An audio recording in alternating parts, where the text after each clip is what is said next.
ಮಹಾರಾಷ್ಟ್ರ ಮತ್ತು ಕರ್ನಾಟಕದ ಗಡಿ ಭಾಗದಲ್ಲಿ ಬರ್ತಕ್ಕಂಥ ಪ್ರಾಥಮಿಕ ಶಾಲೆಗಳನ್ನು ಅಭಿವೃದ್ಧಿಪಡಿಸಬೇಕು, ಜೊತೆಗೆ ಇಲ್ಲಿಯ ಶೈಕ್ಷಣಿಕ ಪ್ರಗತಿಯನ್ನು ಸಾಧಿಸಬೇಕು ಅನ್ನೋ ನಿಟ್ಟಿನಲ್ಲಿ ಸರ್ಕಾರ ಪ್ರತಿ ವರ್ಷ ವಿಶೇಷವಾಗಿ ಏನಂತಂದರೆ ಗಡಿ ಭಾಗದ ಶಾಲೆಗಳ ಅಭಿವೃದ್ಧಿಗೆ ವಿಶೇಷ ಅನುದಾನವನ್ನು ನೀಡ್ತಾ ಬಂದಿದೆ.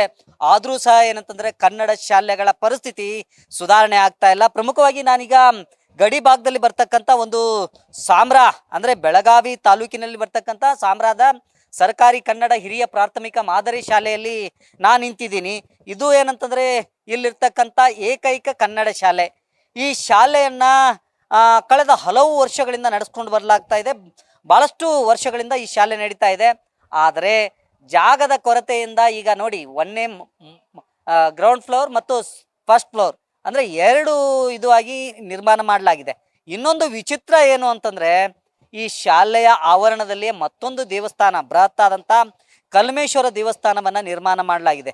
ಹೀಗಾಗಿ ಇಲ್ಲಿರ್ತಕ್ಕಂಥ ಮಕ್ಕಳು ಎಲ್ಲಿ ಓದಬೇಕು, ಎಲ್ಲಿ ಆಟ ಆಡಬೇಕು, ಎಲ್ಲಿ ಪ್ರಾರ್ಥನೆ ಮಾಡಬೇಕು ಅನ್ನೋ ಪ್ರಶ್ನೆ ಈಗ ಎದುರಾಗಿದೆ. ಪ್ರಮುಖವಾಗಿ ನೋಡಿ, ಸುಮಾರು 50 ಲಕ್ಷಕ್ಕೂ ಅಧಿಕ ಖರ್ಚು ಮಾಡಿ ಈ ಒಂದು ಕಲ್ಮೇಶ್ವರ ದೇವಸ್ಥಾನವನ್ನು ನಿರ್ಮಾಣ ಮಾಡಲಾಗಿದೆ. ಅದು ಏನಂತಂದರೆ ಏನು ಪ್ರಾಥಮಿಕ ಶಾಲೆಯ ಒಂದು ಆವರಣದ ಒಳಗಡೆ. ಆ ದೇವಸ್ಥಾನದ ಜಾಗ ಬೇರೆ ಇರಬಹುದು, ಆದರೆ ಪ್ರಮುಖವಾಗಿ ಏನಂತಂದರೆ ಈ ದೇವಸ್ಥಾನವನ್ನು ಬೇರೆಡೆ ಸ್ಥಳಾಂತರ ಮಾಡಬೇಕು, ಇಲ್ಲದೇ ಇದ್ರೆ ಶಾಲೆಯನ್ನಾದರೂ ಬೇರೆ ಕಡೆ ಸ್ಥಳಾಂತರ ಮಾಡಬೇಕು. ಇದರಿಂದಾಗಿ ಈ ಶಾಲೆಯಲ್ಲಿ ಓದ್ತಕ್ಕಂಥ ಸುಮಾರು 250ಕ್ಕೂ ಹೆಚ್ಚು ವಿದ್ಯಾರ್ಥಿಗಳು ನಿತ್ಯವೂ ಸಹ ಏನಂತಂದರೆ ಆಟ ಪಾಠದಿಂದ ವಂಚಿತರಾಗಬೇಕಾದಂಥ ಪರಿಸ್ಥಿತಿ ನಿರ್ಮಾಣ ಆಗಿದೆ. ಜೊತೆಗೆ ಭಾಳಷ್ಟು ಏನಂತಂದರೆ ಇಕ್ಕಟ್ಟಾದಂಥ ಒಂದು ಜಾಗದಲ್ಲಿ ಆ ಮಕ್ಕಳು ಏನು ಶಾಲೆಗೆ ಬಂದರೆ ಸಾಕು, ಅವರಿಗೆ ಆಟ ಆಡಲಿಕ್ಕೆ ಇಲ್ಲಿ ಸಾಧ್ಯ ಇಲ್ಲ. ಹಾಗಾಗಿ ನೋಡಿ, ಇರ್ತಕ್ಕಂಥ ಮಕ್ಕಳಲ್ಲಿ ಒಂದಿಷ್ಟು ಮಕ್ಕಳು ಏನಂತಂದ್ರೆ ಇಲ್ಲಿ ಓದ್ತಾ ಇದ್ದಾರೆ. ನೋಡ್ಬೋದು, ದೃಶ್ಯದಲ್ಲೂ ಸಹ ನಿಮ್ಗೆ ತೋರಿಸ್ತಾ ಹೋಗ್ತೀನಿ. ಇದು ಮಕ್ಕಳು ಅಚ್ಚುಕಟ್ಟಾಗಿ ಓದ್ತಾ ಇದ್ದಾರೆ, ಒಳ್ಳೆ ವ್ಯವಸ್ಥೆ ಇದೆ ಒಳಗಡೆ.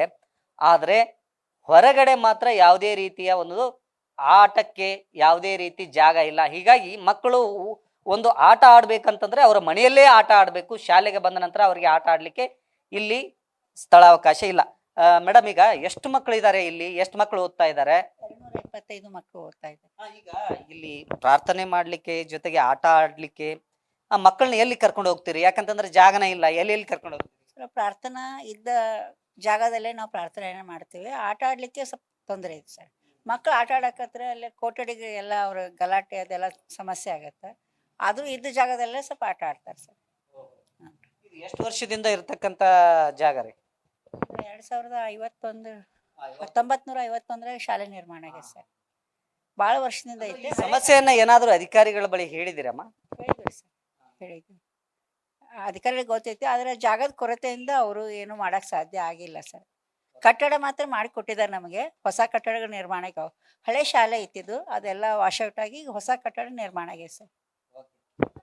ಮತ್ತಿಷ್ಟು ಜನರನ್ನ ನಾನು ಮಾತಾಡಿಸುವಂತ ಪ್ರಯತ್ನ ಮಾಡ್ತೀನಿ. ಯಾಕಂತಂದ್ರೆ ಇಲ್ಲಿರ್ತಕ್ಕಂಥ ಮಕ್ಕಳಿಗೆ ಆಟ ಆಡ್ಲಿಕ್ಕೆ ಯಾವುದೇ ರೀತಿಯ ಒಂದು ಜಾಗ ಇಲ್ಲ. ನೋಡ್ಬೋದು, ಈ ದೃಶ್ಯದಲ್ಲಿ ನಾನು ತೋರಿಸ್ತಾ ಹೋಗ್ತೀನಿ.